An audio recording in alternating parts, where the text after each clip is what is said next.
pessoal, tudo bem? Aqui é a professora Maria Cláudia. A gente vai então ter a nossa primeira aula de gestão ambiental. O assunto da aula de hoje é uma introdução à gestão ambiental.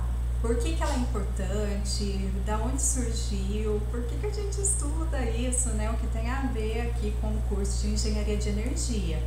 Então vamos entender um pouquinho melhor. Primeira coisa que a gente tem que ter em mente é que o homem e a natureza têm uma relação intrínseca, né? Nós não existimos sem os elementos naturais. Então, não tem como a gente ver um indivíduo, o ser humano, como algo à parte do meio ambiente, da natureza.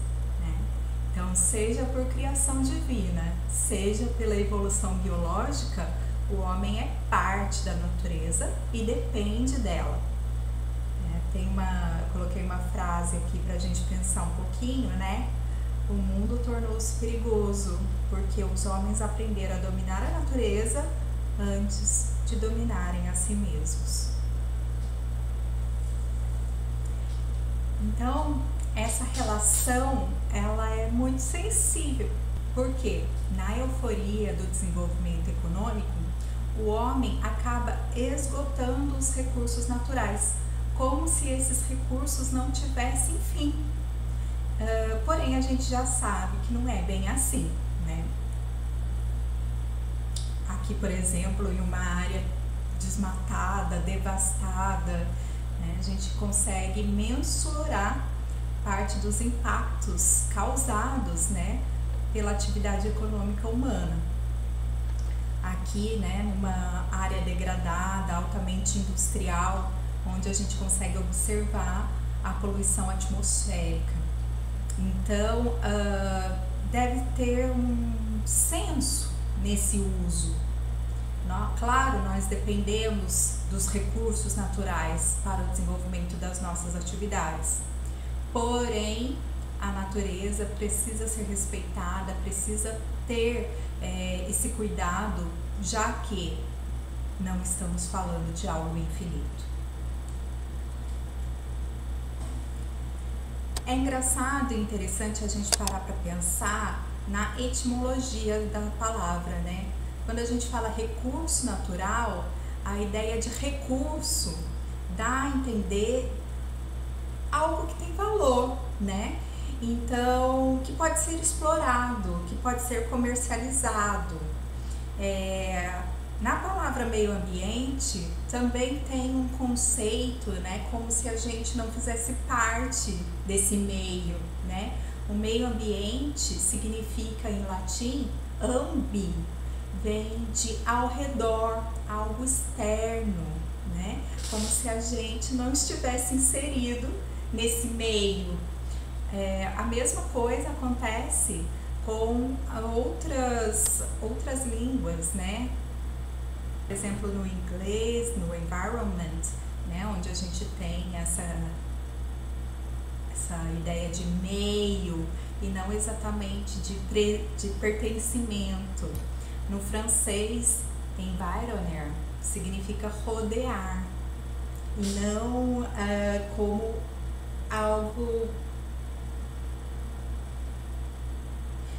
como algo único de união.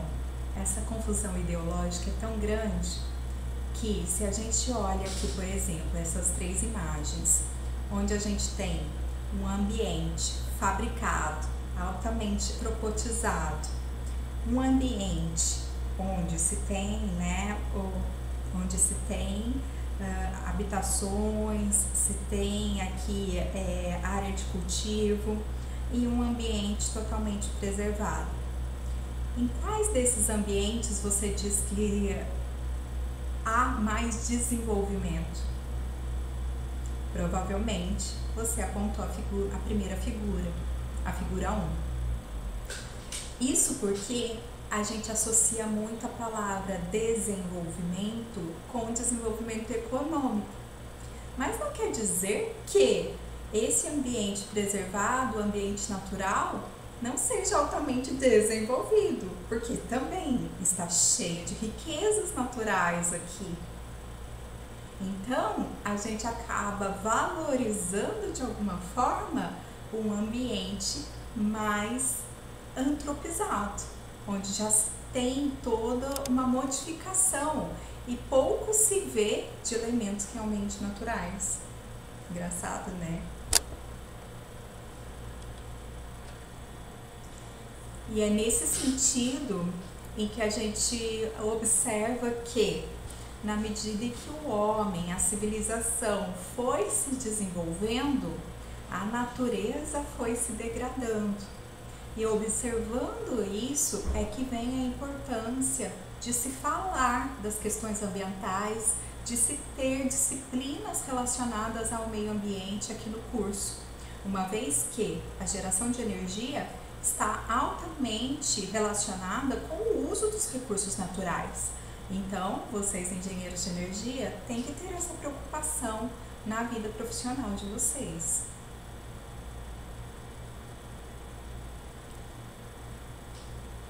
Continuando com a etimologia das palavras, o conceito de ecossistema já traz uma configuração mais abrangente do que realmente é o papel do homem junto à natureza.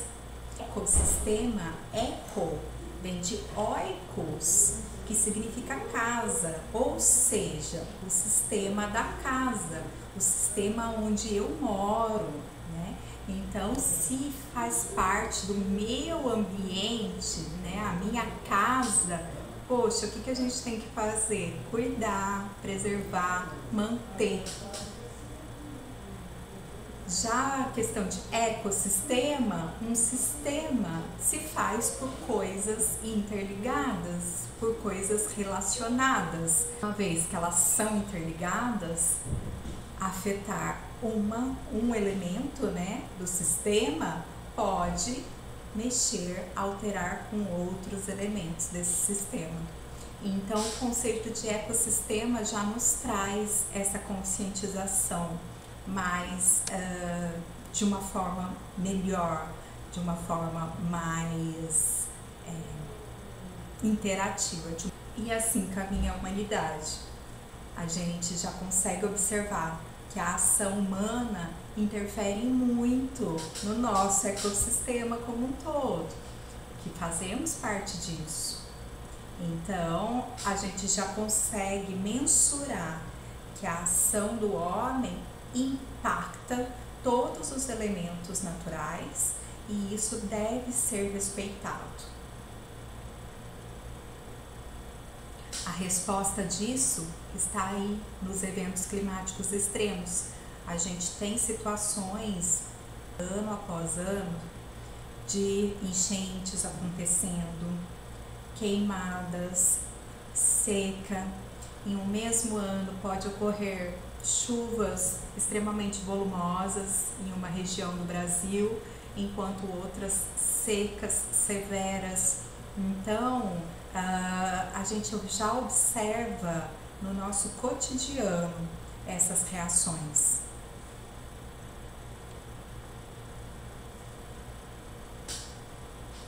A Terra, ela por si só busca um ponto de equilíbrio, busca manter os seus recursos, a sua dinâmica de forma saudável, tanto que a maior parte é cíclica. A gente tem aí, né, o ciclo do carbono, o ciclo do nitrogênio, o ciclo do enxofre, que faz parte dessa recuperação natural da Terra. Porém, a partir da Revolução Industrial, o homem adiciona uma carga muito grande à Terra e ela não consegue mais se recuperar com a velocidade de antes ou no mesmo ritmo de antes. A sobrecarga, a utilização excessiva dos recursos naturais acabam com que a Terra não consiga se reestabelecer da mesma forma. Vocês já devem ter visto nas mídias, em alguma rede social, sempre aparece o dia de sobrecarga da Terra, né? Então a gente tem aqui no ano de 2022, olha só, o dia de sobrecarga da Terra foi dia 28 de julho, ou seja, a partir desse dia a gente já estava passando no crédito, né? Porque a Terra, ela tem essa capacidade de suporte, mas à medida em que a gente vai degradando cada vez mais e ao longo dos anos isso tem sido mais intensificado, esse dia de suporte tem diminuído. Veja, em 2010 foi em agosto, já em 1990 foi em outubro, em 1980, novembro, em 70, ali no início da Revolução Industrial, isso acontecia em dezembro, ou seja, a Terra tinha ainda muito mais capacidade de suporte. Hoje em dia, a gente tem passado cada vez mais no crédito, né? Já está no cheque especial.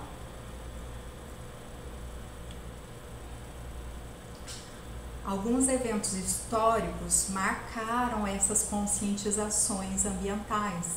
A gente vê hoje em dia muito mais gente preocupada, muito mais pessoas falando a respeito das preocupações de se preservar o meio ambiente. E existem alguns eventos históricos que chamaram a atenção da grande mídia. O primeiro fato marcado aí na história foi o lançamento do livro Primavera Silenciosa, onde a autora relata a respeito de não ouvir os pássaros na primavera, e isso chamou a atenção dela. Nessa época havia-se uma utilização exacerbada de inseticidas DDT, que acabavam com as pragas na agricultura, né, os insetos. Porém, com a morte dos insetos, os pássaros estavam morrendo por falta de alimentação. Então, ao longo do tempo, ela observou que não se tinha mais o canto dos pássaros como antes. E isso chamou a atenção de que sim, a atividade humana, o uso de inseticidas, estava interferindo na natureza. E então, em 1982, ocorreu a primeira conferência ambiental, onde reuniu-se os tomadores de decisão dos principais países do mundo para falar a respeito do meio ambiente. Foi a primeira vez que isso aconteceu. Nessa conferência foi relatado essa identificação de que sim, a atividade humana impacta o meio, impacta tudo o que está ao redor. Então, algo tinha que ser feito. Foi-se também estabelecido que as condições de industrialização estavam ligadas à degradação do meio ambiente, porque foram observando que à medida em que alguma área era mais industrializada, ali se tinha uma degradação maior. Então isso foi importante, foi uma constatação importante. 10 anos depois, aconteceu aqui no Brasil a Eco 92, ou Rio 92, onde, mais uma vez, os representantes dos principais países do mundo vieram aqui para o Brasil e discutiram a respeito do que fazer. Na conferência anterior, foi importante para constatar a relação de causa e efeito entre a atividade humana e consequência ambiental. Já na Eco 92, a reunião teve caráter de estabelecer passos. Foi então que foi feita a Agenda 21, com metas para que os países signatários atendessem normas mundiais a respeito da preservação do meio ambiente. Outro evento marcante aconteceu 5 anos depois, que foi o Tratado de Kyoto, em que os países que ali estavam presentes assinaram um termo de compromisso se responsabilizando em diminuir as suas cargas de emissão para índices próximos do início da Revolução Industrial. Então, já se tinha aí, nesse ponto, evidências mais concretas e científicas da relação entre a emissão de carbono, a emissão de gases atmosféricos e as mudanças climáticas. Em 2001, então, a ISO lança um conjunto de normas chamada ISO 14000, que tem como foco a preservação, a gestão ambiental de uma forma mais concreta, trazendo realmente requisitos, ações que devem ser tomadas para que se tenha uma gestão adequada. E o que é gerir, né? O que é gestão aí? Gerenciar, né? O que é gerenciar? Então, a norma ISO ajuda e muito a trazer um conceito de sistematização, de como fazer isso de forma regrada. E isso é importante, porque isso traz parâmetros, traz como fazer. 20 anos depois da primeira conferência do Rio de Janeiro, aconteceu a Rio+20, com o objetivo de verificar, aqui a gente assinou um termo de compromisso com a Agenda 21. O que está sendo feito? E daí, infelizmente, percebeu-se que poucas ações tinham realmente atingido objetivos factíveis. E isso é preocupante, porque percebeu-se que não adianta apenas assinar um compromisso se nada for feito. Foi nessa situação, nessa reunião, que no final tem-se então os 17 objetivos da ONU, são os Objetivos do Desenvolvimento Sustentável, as ODS. A gente vai ter uma aula que a gente vai falar mais sobre isso. Que são realmente metas a serem cumpridas pelos países signatários. Então, é um compromisso real, isso deve ser evidenciado. Tanto que, atualmente, quando a gente faz aí um pedido de fomento, né, para conseguir financiamento para as nossas pesquisas, a gente tem que colocar, um dos itens qual é o objetivo de desenvolvimento sustentável que esse projeto contribui. Então, tem-se aí essa preocupação, essa chamada para se fazer algo. E a gente tem que comentar a respeito aí do movimento ambientalista, né? Então, assim, muitas vezes até tem uma chacota, né? Muitas vezes tem até, assim, não diria preconceito, mas tem, assim, uma certa confusão também entre quem protege o meio ambiente é bicho grilo, né?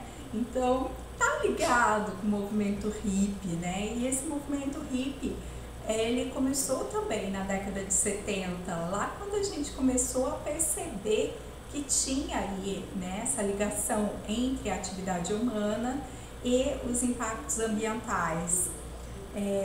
O movimento hippie da década de 70 foi impulsionado fortemente pela televisão. As pessoas já tinham TV em casa. Nessa época, ocorreu a Guerra do Vietnã. E com a televisão na casa das pessoas, as pessoas tomaram maior dimensão do impacto da atividade humana, de como a guerra é destrutiva. Se a gente for parar para pensar, na Primeira e na Segunda Guerra Mundial, a gente não tinha todo esse aparato televisivo de informação, tudo era muito mais restrito, coisas eram muito mais controladas pelos governos, enfim. A partir do momento que a TV entra na casa das pessoas e começa a mostrar realmente o que é a guerra, no início do filme, se vocês já assistiram, se não, procurem ver, no filme Apocalipse Now, aparece, né, o jornalista filmando ali os soldados chegando, né, no campo de batalha. Então aquilo causou um choque muito grande. Vamos ver o que tem a ver, né, com o movimento ambientalista. Tem a ver que as pessoas começaram a criar um senso crítico e começaram a ponderar o que vale e o que não vale a pena. Então, o movimento ambientalista está, sim, altamente ligado ao movimento hippie, né, do paz e amor. Olha lá, faça amor, não faça dinheiro, né? Então, assim, nem tudo no planeta precisa ser comercializado. A gente precisa também da natureza intacta, né? A gente precisa preservar, nem tudo tem que ser destruído. Então, veio, né, essa avalanche de como uma revolução mesmo, né? O movimento tem aí essa força de repulsa quanto ao que estava acontecendo na época. Então, na natureza, a gente tem os recursos naturais. Parte deles são renováveis, como a água, o ar, se a dinâmica natural se mantiver ativa. Nós temos também os recursos não renováveis, como os combustíveis fósseis, e aí tá, né, o petróleo, o carvão mineral, os minérios para geração de energia, como o urânio. Então, saber o que utilizar. Os recursos, sim, devem ser utilizados, porém, deve-se ter uma conscientização e priorizar o que é renovável. Então, dentro dessa perspectiva, dessa nova visão, a gente tem que nem só o econômico deve ser priorizado, as coisas têm que ter um equilíbrio. Então, a gestão ambiental, ela busca trazer esse planejamento, esse controle, essa adequação para a utilização dos recursos. Quando a gente está falando do sistema de gestão ambiental, a gente sempre tem 4 eixos de dimensão. Então, a gente tem a abrangência espacial daquela gestão, que ela pode ser local, por exemplo, eu vou implementar um sistema de gestão no local que eu trabalho. Então, ela tem uma abrangência local, ali naquela fábrica, naquele ambiente. Se o Brasil toma uma decisão, coloca alguma legislação de preservação, isso também é parte da gestão ambiental, uma gestão ambiental nacional, e assim por diante. Sempre vai ter um órgão, um organismo que está liderando essa ação, essa atitude. É a empresa, é o governo, é a sociedade, quem é? As ONGs, quem é, né? Quem faz? Sempre vai ter também um foco em alguma questão ambiental. Então, por exemplo, preservar a Mata Atlântica. A gente está falando aí de um ecossistema, né? Principalmente na flora e fauna daquele local específico. Nós temos aí que diminuir a utilização de recursos minerais, a extração de minério de ferro, enfim, vejam que isso é muito delicado, porque tem todo um sistema, né? E a visão que a gente traz, né? Aqui a gente sempre vai trabalhar com uma visão de meio termo, tá? Então, sim, nós vamos utilizar recursos naturais, isso é inevitável, porém, nós não vamos abrir mão de ter condições saudáveis de meio ambiente, tá? Então, a gente não vai seguir uma visão totalmente antropocênica, onde o homem é superior a tudo e a todos e pode usufruir como quiser. Também não vamos seguir uma visão ecocêntrica demais, onde nada pode ser feito e tudo tem que ser preservado e a gente não pode usar carro, não pode fazer nada, né? Então, não é bem assim. A gente tem que encontrar no meio termo, a gente tem que buscar isso de uma forma sustentável é o que a gente chama aí, né, de desenvolvimento sustentável, né? Então, o conceito do desenvolvimento sustentável foi aí, né, descrito lá na Eco 92 e é o seguinte: atender à necessidade da geração presente sem comprometer a necessidade das gerações futuras. Ou seja, a gente não pode utilizar um recurso até o fim na nossa geração sem pensar nas próximas que virão, nossos filhos, netos, filhos deles e assim por diante. Então é o tripé, o triple bottom line do desenvolvimento sustentável, onde a gente tem a esfera das pessoas, a sociedade, junto com a parte econômica e também o meio ambiente. Apenas quando a gente junta esses três pilares é que a gente está falando de um desenvolvimento sustentável. Então, cada vez mais as empresas, as ações humanas devem acontecer aqui, na união dessas três esferas, nem só econômico, nem só social, mas também unindo tudo o meio ambiente. A gestão ambiental, então, vem como forma de fazer isso acontecer, vem como forma de buscar esse equilíbrio na balança entre o desenvolvimento e a sustentabilidade, ajudando então o desenvolvimento sustentável a acontecer. Dúvidas? Se vocês tiverem dúvidas, podem colocar lá no grupo, a gente vai discutindo. É legal, porque daí cada pessoa coloca ali a sua dúvida, a gente pode fazer tipo um bate-papo, né? Um mural de ideias, ok? Ou entre em contato comigo e a gente conversa. Até mais!